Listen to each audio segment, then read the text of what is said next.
News next top ನ್ಯೂಸ್ಗೆ ಸ್ವಾಗತ. ನಾನು ದರ್ಶನ್ ಶೆಟ್ಟಿ ನಾರ್ಕಳಿ. ಟಾಪ್ ನ್ಯೂಸ್ ನೋಡೋಣ. ಅದಕ್ಕೂ ಮುನ್ನ ಈ ಕ್ಷಣದ ಹೆಡ್ಲೈನ್ಸ್. ಮತ್ತೊಂದು ಕುಂಭಮೇಳಕ್ಕೆ ಸಿದ್ಧವಾಗ್ತಿದೆ ನಾಸಿಕ್. 2 ವರ್ಷಗಳ ಕಾಲ ನಡೆಯಲಿದೆ ಮಹಾಸಂಗಮ. 25,000 ಕೋಟಿ ವೆಚ್ಚದಲ್ಲಿ ಯೋಜನೆಗಳ ಸಿದ್ಧತೆ. ಅನ್ಯ ಕಾರ್ಯಕ್ಕೆ ಬಳಸುವಂತಿಲ್ಲ ಕಾವೇರಿ ನೀರು. ಜಲಮಂಡಳಿಯಿಂದ 5,000 ರೂಪಾಯಿ ದಂಡ. ಸಿಲಿಕಾನ್ ಸಿಟಿಯ ಜನರಿಗೆ ಹೊಸ ರೂಲ್ಸ್ ಜಾರಿ. ಬ್ಯಾಡಗಿ ಮೆಣಸಿಗೂ ತಟ್ಟಿದ ಯುದ್ಧದ ಭೀತಿ. ವಿಪರೀತ ದುಬಾರಿಯಾಯಿತು ಸಾಗಾಟದ ವೆಚ್ಚ. ಹಡಗು ಸಂಚಾರ ಅಡ್ಡಿಯಿಂದ ರಫ್ತು ಸ್ಥಗಿತ. ವಂದೇ ಭಾರತ್ ರೈಲು ಪ್ರಯಾಣಿಕರಿಗೆ ಹೊಸ ರೂಲ್ಸ್. ಬದಲಾವಣೆ ಆಯಿತು 9 ರೈಲುಗಳ ವೇಳಾಪಟ್ಟಿ. ಮಾರ್ಚ್ 15ರಿಂದಲೇ ವೇಳಾಪಟ್ಟಿ ಪರಿಷ್ಕರಣೆ. ಐಪಿಎಲ್ ಆರಂಭಕ್ಕೆ ಶುರುವಾಯಿತು ದಿನಗಣನೆ. ಚಿನ್ನಸ್ವಾಮಿ ಅಂಗಳದಲ್ಲಿ ಆರ್ಸಿಬಿ ಆರ್ಭಟ. ವೈರಲ್ ಆಯಿತು ವಿರಾಟ್ ಕೊಹ್ಲಿ ಹೊಸ ಲುಕ್. ವಿಶ್ವದ ಅತಿದೊಡ್ಡ ಧಾರ್ಮಿಕ ಸಮಾವೇಶ ಎನಿಸಿರುವ ನಾಸಿಕ್ ಸಿಂಹಸ್ಥ ಕುಂಭಮೇಳಕ್ಕೆ ತಯಾರಿಗಳು ಭರದಿಂದ ಸಾಗುತ್ತಿವೆ. 2026ರ ಅಕ್ಟೋಬರ್ 31ರಿಂದ 2028ರ ಜುಲೈ 24ರವರೆಗೆ ನಡೆಯುವ ಈ ಮಹಾಸಂಗಮದಲ್ಲಿ ಪಾಲ್ಗೊಳ್ಳುವ ಭಕ್ತರಿಗಾಗಿ ಮಹಾರಾಷ್ಟ್ರ ಸರ್ಕಾರ 25,000 ಕೋಟಿ ವೆಚ್ಚದ ಯೋಜನೆಗಳನ್ನು ರೂಪಿಸಿದೆ. 2027ರ ಆಗಸ್ಟ್ 2ರಂದು ಮೊದಲ ಶಾಹಿ ಸ್ನಾನ, ಆಗಸ್ಟ್ 31ರಂದು ಎರಡನೇ ಶಾಹಿ ಸ್ನಾನ ಹಾಗೂ 2027ರ ಸೆಪ್ಟೆಂಬರ್ 11 ಮತ್ತು 12ರಂದು ಅಂತಿಮ ಶಾಹಿ ಸ್ನಾನ ನಡೆಯಲಿದೆ.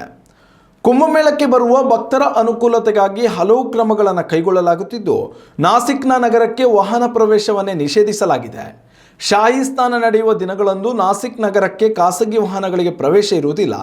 ರಾಮಕುಂಡ ಮತ್ತು ತ್ರಯಂಬಕೇಶ್ವರ ಸುತ್ತಮುತ್ತಲಿನ 5ರಿಂದ 10 ಕಿಲೋಮೀಟರ್ ವ್ಯಾಪ್ತಿಯಲ್ಲಿ ವಾಹನ ಸಂಚಾರ ಸಂಪೂರ್ಣ ಬಂದ್ ಆಗಿರಲಿದೆ. ಭಕ್ತರು ಹೊರವಲಯದ ಪಾರ್ಕಿಂಗ್ ತಾಣಗಳಲ್ಲಿ ವಾಹನ ನಿಲ್ಲಿಸಿ ಸರ್ಕಾರಿ ಶಟಲ್ ಬಸ್ಗಳ ಮೂಲಕ ಘಾಟ್ ಪ್ರದೇಶಕ್ಕೆ ತೆರಳಬೇಕು. ಅಲ್ಲದೆ ಸ್ಥಳೀಯ ನಿವಾಸಿಗಳ ಸುಗಮ ಸಂಚಾರಕ್ಕಾಗಿ QR ಕೋಡ್ ಆಧಾರಿತ ಪಾಸ್ಗಳನ್ನು ನೀಡುವ ವ್ಯವಸ್ಥೆಯನ್ನು ಕಲ್ಪಿಸಲಾಗಿದೆ. ಪ್ರಯಾಗ್ರಾಜ್ನಲ್ಲಿ ಮಹಾಕುಂಭಮೇಳ ನಡೆದಿದ್ದು ಕೋಟ್ಯಾಂತರ ಹಿಂದೂಗಳ ಮಹಾಸಂಗಮವೇ ಆಗಿತ್ತು. ಇದೀಗ ಗೋದಾವರಿ ನದಿ ತಟದಲ್ಲಿರುವ ನಾಸಿಕ್ನಲ್ಲಿ ಈ ಬಾರಿ ಕುಂಭಮೇಳ ನಡೆಯುತ್ತಿದ್ದು ಅಸಂಖ್ಯಾತ ಹಿಂದೂಗಳು ಪುಣ್ಯಸ್ನಾನ ಮಾಡುವುದಕ್ಕೆ ಕಾತರರಾಗಿದ್ದಾರೆ. ಸಿಲಿಕಾನ್ ಸಿಟಿ ಮಂದಿಗೆ ಜಲಮಂಡಳಿ ಭರ್ಜರಿ ಶಾಕ್ ಕೊಟ್ಟಿದೆ. ಇನ್ಮುಂದೆ ಕಾವೇರಿ ನೀರನ್ನು ಅನ್ಯ ಕಾರ್ಯಕ್ಕೆ ಬಳಕೆ ಮಾಡುವಂತಿಲ್ಲ ಎಂದು ಆದೇಶವನ್ನು ಹೊರಡಿಸಿದೆ. ಬೆಂಗಳೂರಿನಲ್ಲಿ ಸದ್ಯ ಕುಡಿಯುವ ನೀರಿನ ಬಿಕ್ಕಟ್ಟು ಎದುರಾಗಿದೆ. ಹೀಗಾಗಿ ಕುಡಿಯುವ ನೀರನ್ನು ದುರುಪಯೋಗಪಡಿಸುವವರ ವಿರುದ್ಧ ಜಲಮಂಡಳಿ ಸಮರ ಸಾರಿದ್ದು, ಇನ್ನು ಮುಂದೆ ಕುಡಿಯುವ ನೀರನ್ನು ಅನ್ಯ ಕಾರ್ಯಗಳಿಗೆ ಬಳಸಿದರೆ ಬರೋಬ್ಬರಿ 5,000 ರೂಪಾಯಿ ದಂಡ ವಿಧಿಸಲಿದೆ. ಜಲಮಂಡಳಿ ಹೊರಡಿಸಿದ ಆದೇಶದಂತೆ ಕಾವೇರಿ ನೀರು ಅಥವಾ ಕೊಳವೆ ಬಾವಿ ನೀರನ್ನು ಈ ಕೆಳಗಿನ ಕೆಲಸಗಳಿಗೆ ಬಳಸುವಂತಿಲ್ಲ. ಕಾರು, ಬೈಕ್ ಅಥವಾ ಇತರ ವಾಹನಗಳನ್ನು ಪೈಪ್ ಮೂಲಕ ನೀರು ಬಿಟ್ಟು ತೊಳೆಯುವುದಕ್ಕೆ ನಿಷೇಧ ಹೇರಲಾಗಿದೆ. ಮಾತ್ರವಲ್ಲ, ತೋಟಗಾರಿಕೆ ಅಥವಾ ಗಿಡಗಳಿಗೆ ಕುಡಿಯುವ ನೀರನ್ನು ಬಳಸುವುದು, ಮನೆ ಅಥವಾ ಯಾವುದೇ ಕಟ್ಟಡ ನಿರ್ಮಾಣ ಕಾರ್ಯಗಳಿಗೆ ಕಾವೇರಿ ನೀರು ಬಳಸುವುದು, ರಸ್ತೆಗಳಿಗೆ ನೀರು ಹಾಕುವುದು, ಮನೆಯ ಮುಂದಿನ ಜಾಗವನ್ನು ನೀರಿನಿಂದ ತೊಳೆಯುವುದು, ಮನರಂಜನೆ, ಈಜುಕೊಳ, ಕಾರಂಜಿಗಳಿಗೆ ನೀರು ತುಂಬಿಸುವುದು. ಒಂದು ವೇಳೆ ಯಾರಾದರೂ ಈ ನಿಯಮವನ್ನು ಉಲ್ಲಂಘಿಸಿರುವುದು ಪತ್ತೆ ಆದರೆ ಮೊದಲ ಬಾರಿ 5,000 ರೂಪಾಯಿ ದಂಡ ವಿಧಿಸಲಾಗುತ್ತದೆ. ಅದೇ ವ್ಯಕ್ತಿ 2ನೇ ಬಾರಿ ನಿಯಮ ಮೀರಿದರೆ 5,000 ರೂಪಾಯಿ ದಂಡದ ಜೊತೆಗೆ ಪ್ರತಿದಿನ ಹೆಚ್ಚುವರಿಯಾಗಿ 500 ರೂಪಾಯಿ ದಂಡವನ್ನು ಕಟ್ಟಬೇಕಾಗುತ್ತದೆ ಎಂದು ಆದೇಶದಲ್ಲಿ ತಿಳಿಸಲಾಗಿದೆ. ನಗರದ ಅನೇಕ ಭಾಗಗಳಲ್ಲಿ ಕುಡಿಯುವ ನೀರಿಗೆ ಹಾಹಾಕಾರ ಎದ್ದಿದೆ. ಈ ಸಂದರ್ಭದಲ್ಲಿ ನೀರನ್ನು ಮಿತವಾಗಿ ಬಳಸುವುದು ಪ್ರತಿಯೊಬ್ಬ ನಾಗರಿಕನ ಕರ್ತವ್ಯ. ನೀರಿನ ದುರುಪಯೋಗ ಕಂಡು ಬಂದಲ್ಲಿ ಸಾರ್ವಜನಿಕರು ಜಲಮಂಡಳಿಯ ಸಹಾಯವಾಣಿ 1916ಕ್ಕೆ ಕರೆ ಮಾಡಿ ದೂರು ನೀಡಬಹುದು ಎಂದು ಅಧಿಕಾರಿಗಳು ತಿಳಿಸಿದ್ದಾರೆ.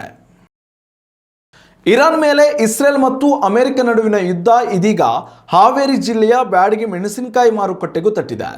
ಈ ಬಾರಿ ಬ್ಯಾಡಗಿ ಮೆಣಸು ದಾಖಲೆಯ ಬೆಲೆಗೆ ಮಾರಾಟವಾಗುವ ಮೂಲಕ ರೈತರ ಮುಖದಲ್ಲಿ ಸಂತಸ ತರಿಸಿತು. ಆದರೆ ಗಲ್ಫ್ ರಾಷ್ಟ್ರಗಳ ನಡುವಿನ ಯುದ್ಧದ ಹಿನ್ನೆಲೆಯಲ್ಲಿ ಬ್ಯಾಡಗಿ ಮೆಣಸಿನ ರಫ್ತು ಪ್ರಕ್ರಿಯೆಗೆ ಭಾರಿ ಹಿನ್ನಡೆಯಾಗಿದ್ದು ರೈತರು ಮತ್ತು ವರ್ತಕರಲ್ಲಿ ಆತಂಕ ಮನೆ ಮಾಡಿದೆ.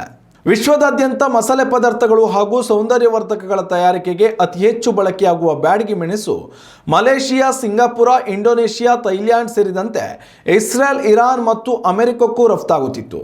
ಆದರೆ ಯುದ್ಧ ತೀವ್ರಗೊಂಡಿರುವ ಕಾರಣ ಹಡಗುಗಳ ಸಂಚಾರಕ್ಕೆ ಅಡ್ಡಿಯಾಗಿದ್ದು ರಫ್ತು ವಹಿವಾಟು ಸ್ಥಗಿತಗೊಳ್ಳುವ ಭೀತಿ ಎದುರಾಗಿವೆ.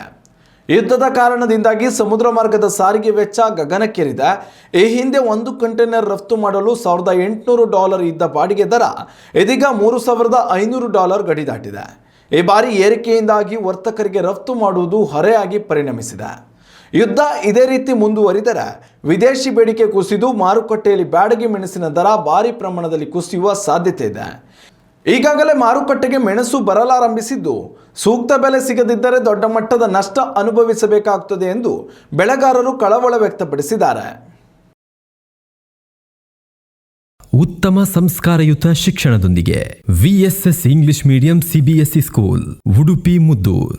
ನರ್ಸರಿಯಿಂದ 10ನೇ ತರಗತಿವರೆಗೆ ಶಿಕ್ಷಣದ ಜೊತೆಗೆ 5ರಿಂದ 10ನೇ ತರಗತಿವರೆಗಿನ ವಿದ್ಯಾರ್ಥಿನಿಯರಿಗೆ ಉತ್ತಮ ಹಾಸ್ಟೆಲ್ ಸೌಲಭ್ಯವೂ ಇದೆ. ನಿಮ್ಮ ಮಕ್ಕಳ ಪ್ರವೇಶಾತಿಗಾಗಿ ಈ ಸಂಖ್ಯೆಗೆ ಕರೆ ಮಾಡಿ. ಕರ್ನಾಟಕದ ವಿವಿಧ ನಗರಗಳ ನಡುವೆ ಸಂಚರಿಸುವ ಸೆಮಿ ಹೈಸ್ಪೀಡ್ ವಂದೇ ಭಾರತ್ ರೈಲುಗಳ ವೇಳಾಪಟ್ಟಿಯನ್ನು ಮಾರ್ಚ್ 15ರಿಂದ ಜಾರಿಗೆ ಬರುವಂತೆ ಪರಿಷ್ಕರಿಸಲಾಗಿದೆ.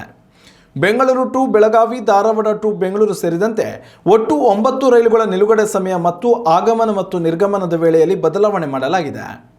Hubballi to Pune, Bengaluru to Dharwad, Dharwad to Bengaluru, Belagavi to Bengaluru, Yesvantpur to Kacheguda, Kacheguda to Yesvantpur, Kalaburagi to SMVT terminal, SMVT terminal to Kalaburagi, Coimbatore to Bengaluru cantonment Vande Bharat express ರೈಲುಗಳ ವೇಳಾಪಟ್ಟಿಯಲ್ಲಿ ಬದಲಾವಣೆ ಮಾಡಲಾಗಿದೆ.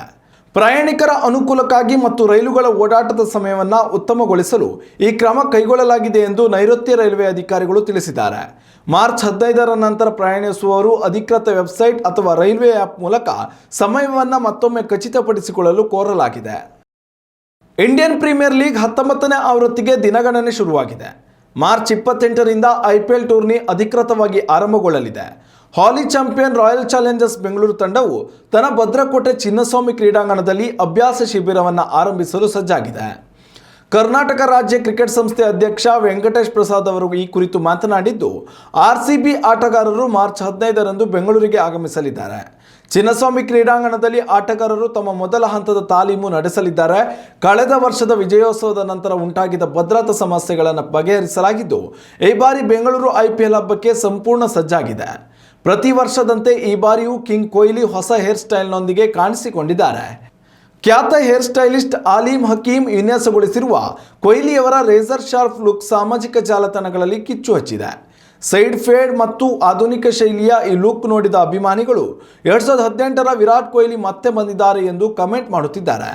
ಐಪಿಎಲ್ ಆರಂಭಕ್ಕೂ ಮುನ್ನ ಅಂದರೆ ಮಾರ್ಚ್ 20 ಅಥವಾ 22ರಂದು ಬಹುನಿರೀಕ್ಷಿತ ಆರ್ಸಿಬಿ ಅನ್ಬಾಕ್ಸ್ ಕಾರ್ಯಕ್ರಮ ನಡೆಯಲಿದೆ. ಈ ವೇಳೆ ತಂಡದ ಹೊಸ ಜೆರ್ಸಿ ಹಾಗೂ ವಿಶೇಷ ಅತಿಥಿಗಳ ಸಮ್ಮುಖದಲ್ಲಿ ಅಭಿಮಾನಿಗಳಿಗೆ ಭರ್ಜರಿ ಮನರಂಜನೆ ಸಿಗಲಿದೆ. ಇನ್ನಷ್ಟು ತಾಜಾ ಸುದ್ದಿಗಳಿಗಾಗಿ ನೋಡ್ತಾ ಇರಿ ನ್ಯೂಸ್ ನೆಕ್ಸ್ಟ್. ಇದು ವರ್ತಮಾನದ ಕೈಗನ್ನಡಿ. ಉತ್ತಮ ಸಂಸ್ಕಾರಯುತ ಶಿಕ್ಷಣದೊಂದಿಗೆ VSS English medium CBSE school Udupi Muddur.